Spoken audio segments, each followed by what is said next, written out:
നമ്മളെല്ലാരും ആഗ്രഹിക്കുന്നത് മരിച്ചു കഴിഞ്ഞാൽ സ്വർഗത്തിലെത്തണം എന്നാണ്. പക്ഷെ എന്നാലും ഉള്ളിന്റെ ഉള്ളിൽ ഒരു പേടിയുണ്ട്, സ്വർഗത്തിലെത്തുവോ എന്ന്. എത്ര തെറ്റെയ്യുന്ന വിചാരിക്കല് ലാസ്റ്റ് സ്വർഗത്തിലെത്തണം തന്നെയാണ്. ആരും നരകത്തിൽ പോകാം എന്ന് ഒരാളും പറയൂല.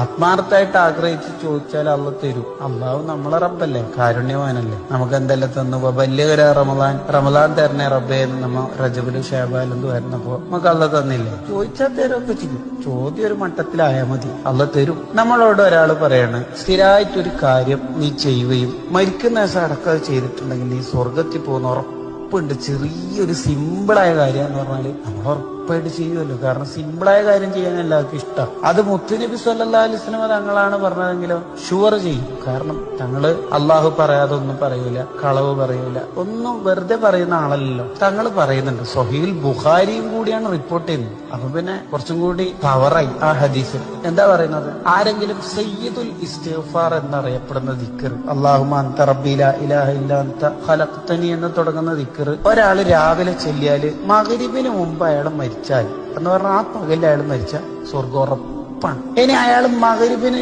ചെല്ലാണ് എന്ന് പറഞ്ഞാൽ വൈകുന്നേരം ചെല്ലാണ്, മഗ്രിബിന് ശേഷമോ വൈകുന്നേരം ചെല്ലാണ്, രാവിലേക്ക് മുമ്പ് അഥവാ രാത്രി മരണപ്പെട്ടു, പിറ്റേത്തെ രാവിലെ ആവുന്നതിന് മുമ്പ് അയാൾ മരണപ്പെട്ട സ്വർഗ്ഗം ഉറപ്പ്.